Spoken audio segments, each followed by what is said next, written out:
yahoo.com, 그러니까 대학생들의 얼굴들을 퍼나르고 경쟁하는 그런 시대였죠. 그 당시에는 토털이 전성기였기 때문에 벤치에서는 인지 취득 과정을 서치라고 표현을 한 것 같습니다. 검색이 아니라 취득하는 형태로 좀 가야 될 것 같고요.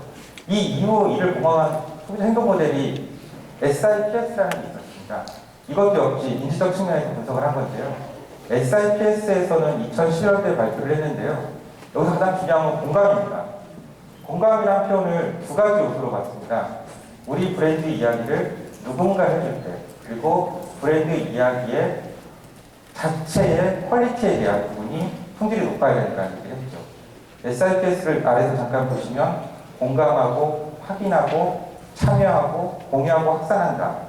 그러면서 벤치가 그런 얘기를 했죠. 하지만 아이사스는 변하지 않은 인간이며 SIPS는 소셜미디어 버전이라고 밝혔습니다. 근데 앞서 서치라는 키워드가 들어있다 보니까 SEO와 그리고 검색 기반의 모든 것들을 세팅을 해놓으면 마케팅을 다 한 것이냐라는 어떤 좀 약간 불안감이 생길 수밖에 없을 것 같습니다. 그래서 플랫폼적인 측면에서 소비자 행동 모델이 없을까, 아이사스라는 것을 약간 변형을 해봤습니다. 그럼 어떻게 해야 될까? 이건 그냥 하나의 시각입니다. 시각일 뿐이고 고민하고 있는 실무진의 어떤 고민 포인트인 것 같은데요. 저는 그 아이사스를 아이답이라고 표현을 해봤는데요. 타임라인을 통해 신뢰할 수 있는 콘텐츠를 발견하고 타임라인을 공유한다. 여기서 말하는 타임라인은 여러분이 흔히 아시는 그 소셜 플랫폼, SNS는 세 가지 요소가 있죠. 마이크로필, 팬, 타임라인, 이 세 가지가 있죠. 이 타임라인은 내 친구들과 나의 것이죠. 이 타임라인은 신뢰할 수 있는 공간이죠. 여기를 통해서 얻은 정보를 발견하고 그리고 이 안에 공유한다는 건데요. 이 타임라인을 좀 더 광의로 생각한다면 내가 읽는 컨텐츠의 흐름이라고 볼 수도 있습니다. 이박차의 레시피 같은 경우에 자기가 읽고 있는 이 레시피 안에 어떤 게 들어간다면 연관성만 있다면 그것도 광의의 타임라인이라고 했습니다. 아까 아이사스 이론처럼 다시 한번 소비자들은 어떤 관점을 하는지 한번 돌이켜보겠습니다. 이 이후 섹션에 신효성 본부장님이 빅데이터 얘기를 하실 건데요. 예전에는 데이터와 데이터 사이에서 롱과 라이트, 어떤 게 나한테 맞는 정보인지, 가치 있는 정보인지를 판단했다면 지금 시대는 빅데이터 시대라서 모든 정보만 있지 않습니까? 이 정보 안에서 흥미를 느낀다. 그럴 경우에 내 타임라인에서 이 정보 중에서 신뢰할 수 있는 정보가 뭔지를 발견할 겁니다. 그렇다면 기반이 되는 건 구독을 해야 되죠. 내 친구 중에 하나가 IT 전문가면 그 친구를 구독해내면 그 친구는 분명히 신제품이 나왔을 때 얘기를 할 거니까요. 그래서 정보와 정보 사이에서 신뢰할 수 있는 콘텐츠를 만드는 과정. 그래서 저는 이 디스커버라는 개념을 넣었는데요. 서치와 디스커버리 같이 된다는 얘기죠. 허니버 서치, 검색해서 보진 않으셨을 겁니다. 타임라인이나 아니면 다른 형태, 다른 구조로 보실 수 있을 텐데요. 그럴 경우에 정보가 좀 더 신뢰성 있고 나의 정보가 되는 거죠. 나의 정보가 됐을 경우에 내가 어느새 편의점에서 없냐고 물어보게 되는 그런 형태가 아닌가 싶습니다. 그 후에 저는 퍼블리케이션이라는 마지막 단계를 뒀는데요. 원래는 아이사스 이론에서는 액션, 어텐션, 인프레스트, 서치, 액션, 쉐어라면 쉐어하는 방식이 퍼블리케이션을 바뀌었다는 겁니다. 아까 전체적인 스마트폰 유저 중에서 약 2,500만 명이 SNS 채널을 갖고 있다면 그분들이 타임라인에 뭔가를 오픈할 때 이런 생각을 해볼 수가 있습니다. 제가 한 경험인데요. LG전자 페이스북으로 이벤트를 한 번 했습니다. 공유가 한 100건이 생겼더라고요. 와, 잘 됐네요. 되게 좋아하고 있었는데 언제 한 번은 이제 해시태그를 넣어서 공유를 한 번 한 적이 있었어요. 역시 또 공유가 100건이 생겼습니다. 해시태그를 눌러봤거든요. 타임라인이 안 뜹니다. 무슨 얘기냐면 공유를 할 때 기업의 어떤 커머셜한 메시지가 있으면 나만 보기라는 게 있지 않습니까? 나만 보기 형태로 내 타임라인을 더럽히려고 하지 않는다는 거죠. 네이버에 계신 분이 있으신지 모르겠지만 한때 미투데이가 그런 이벤트의 쓰레기통 같은 역할을 했었어요. 참 안타깝죠. 근데 내 타임라인을 더럽히려고 하지 않는다. 이건 진짜 유념해야 될 포인트입니다. 그러면 어떤 콘텐츠를 만들어야 되느냐가 되게 중요한 포인트죠. 자, 마케터 입장에서 이걸 공유해주세요 라고 쓰긴 쉬워요. 소비자 입장에서 공유는 해줍니다.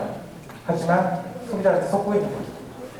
내 타임라인에 올릴 수 있는 마이 콘텐츠 그런 얘기가 들어가야 되는데 그러려면 뭐 공감이라는 요소가 있어야 된다. 공감이 뭐지? 뒤에 장에 하우에서 얘기를 하려면 기업 관점에서 한번 얘기를 해보죠.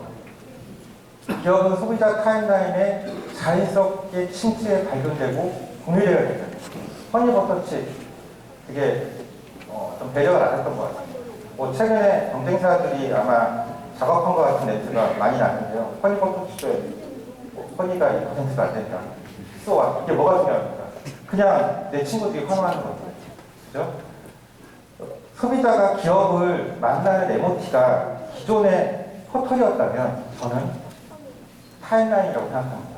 아까 말씀드린 것처럼 비단 소셜 채널의 타임라인뿐만 아니라 내가 보고 있는, 내가 읽고 있는 콘텐츠의 흐름, 이 전반적으로 타임라인 아닐까 싶습니다. 그렇다면 어떻게 여기에 기술적으로 들어가고 그리고 거부감을 느끼지 않게끔 하면서 그 사람의 프로필, 그 사람의 직접 올리는 자기 타임라인에 올릴 수 있느냐. 이게 되게 중요한 포인트인 것 같은데요. 자, 서치를 디스커버리로 바꾸고요. 쉐어를 퍼블리케이션으로 바꿨습니다. 앞서 제가 그 말씀을 드렸는데요. 어떤 발견이 되려면 미리 구독을 해야 되죠. 내가 관심 있는 분야에 대한 구독이 필요할 것 같아요. 그래서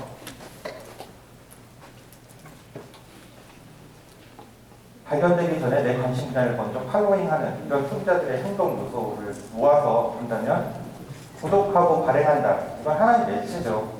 그래서 저는 소비자는 매체라고 생각합니다. 소비자는 기업이 시키만 하는 사람들이 아니라 내 시각으로, 내 뷰포인트로 반응하는 게 소비자라고 생각합니다.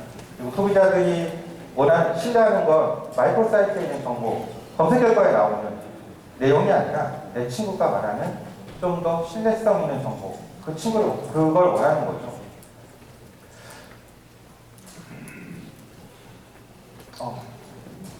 우선 흔히들 얘기합니다. 공감이라는 표현을 좀 많이 쓰는데요. 제가 아이답이라고 표현을 했는데 그 디스커버리 안에서 움직이려면 기업은 뭘 해야 되느냐, 나름대로 경험과 시각이라고 말씀드렸기 때문에 좀 객관적인 내용은 아닐 수 있겠으나 발견되기 위해서는 공감이 필요하다는 얘기를 되게 많이 합니다. 아이사스가 SIPS로 바뀌면서 강조했던 게 공감이라고 했죠. 가장 어려운 게 공감입니다. 공감에 대한 기준이 너무 많이 다릅니다. 공감 있는 콘텐츠가 왜 안 나와? 공감이 뭐죠? 저도 잘 아직까지 모르겠습니다. 공감을 정의할 수 있는 건 없는 것 같아요. 근데 감히 한번 공감에는 두 가지 축이 있다라고 얘기하고 싶은데 난해합니다. 근데 그냥 한번 좀 얘기를 해보고 싶습니다. 공감은 두 가지 맛이 있지 않을까요? 발견되기 위해서는 공감 있는 콘텐츠를 만들어야 되는데 그러면 이 콘텐츠가 공감이 있느냐 없느냐를 판단하는 기준을 두 가지로 봤습니다. 쉽게 재미있거나 의미있거나. 재미는 순수한 우리말입니다. 근데 재미의 어원을 따지면 미자가 만미자라고 하네요. 의미는 뜻 있는 맛이라는 표현입니다. 소비자들은 맛에 미자라고 하죠. 재미있거나 의미있거나. 재미는 좀 다들 아실 것 같은데 그 의미라는 뜻은 뭐냐? 소비자에게 가치 있는 인포메이션이나 마이 컨텐츠라는 뜻이거든요. 경제적 가치. 경제적 가치로 본다면 쿠폰 같은 할인 정보일 수도 있고요.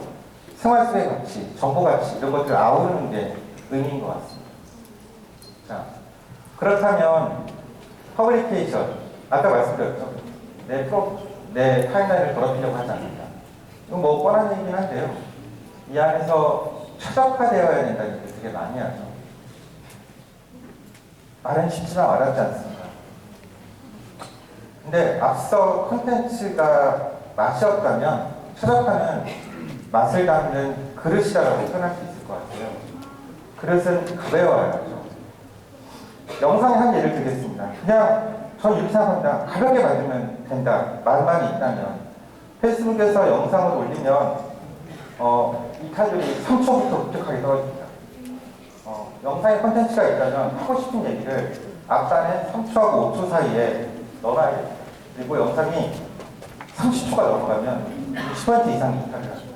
그래서 저는 영상 같은 경우에는 5초 내에 이탈력을 결정하기 때문에 하고 싶은 말, 그리고 가장 재미있는 얘기, 의미 있는 얘기를 3초와 5초 사이에 다 시작을 하고 길이는 30초가 넘지 않도록 생산을 해야 된다. 이게 가벼운 것 중에 하나의 예가 아닐까 싶습니다. 앞서 이해해야 된다라는 둘을 얘기를 했고요. 전 하지 말아야 될 것들을 한번 보면서 이 시간을 좀 마무리하겠습니다. 저 역시 고백하자면 회복지기로서 올 한 해 작년에 KPI 펜스를 늘리는 거였습니다. 펜스 늘리는 거 회복지기들 만나면 가장 고민하는 것입니다. 펜스 늘리는 가장 쉬운 방법 광고하면 됩니다. CPF라고 표현하는데요. 그러니까 코스트 퍼 펜, 하나당 비용이 1,000원 대비해서 펜이 한 짧게는 어떤 산업 분야에 따라서 어떤 브랜드냐에 따라서 CPF는 많이 다릅니다. 짧게는 500원, 많게는 1,200원 왔다 갔다 하는데요. 그리고 하루에 얼마큼의 양을 취하면 되는 횟수는 다르지. 그래서 한 70만이 넘어간 팬페이지라면 이쪽은 월 한 5천만 원 정도 광고비를 쓰고 있구나 눈에 보입니다. 펜스를 KPI로 설정하면 콘텐츠에 집중할 수가 없습니다. 그리고 무리한 이벤트를 하게 되죠. 아까 말씀드렸던 팬페이지를 자기 타임에 넓히지 않으려고 한다는 것도 저도 역시 무리한 이벤트를 하면서 느꼈던 경험치인데요. 그래서 아래에서 그렇다면 펜스 말고 어떤 KPI가 있는지를 말씀드리려고 하고요. 그리고 카카오 채널 같은 경우에 우선 계정부터 만들어야 되는 거 아니야? 어떤 불안감이 있으시다면 계정부터 만들 필요는 없더라고요. 유일하게 소셜 플랫폼 중에서 카카오 스토리는 계정이 없어도 광고를 할 수 있는 채널이었습니다. 그럼 이제 아래 두 가지 사례를 좀 말씀드리겠습니다. 페이스북의 KPI 그리고 이제 소셜미디어의 KPI 두 가지의 부분은 위는 인바운드고요. 아래는 아웃바운드인 것 같습니다. 저희는 내년부터 페이스북의 KPI를 인게이지먼트로 바꿨습니다. 광고를 가장 덜 받는 게 뭐냐라고 고민해봤을 때 인게이지먼트라는 지수가 있거든요. 페이스북이 최근에 토킹 어바웃이라는 지수를 인게이지먼트라는 지수로 시타하고 있는데요. 라이크, 쉐어, 코멘트 이 세 가지 지수를 통해서 우리 채널이 얼마나 많이 반응했는지, 그게 얼마나 많이 확산했는지, 어떻게 반응했는지 볼 수 있는 것 같습니다. 물론 이제 확산할 때 공유라는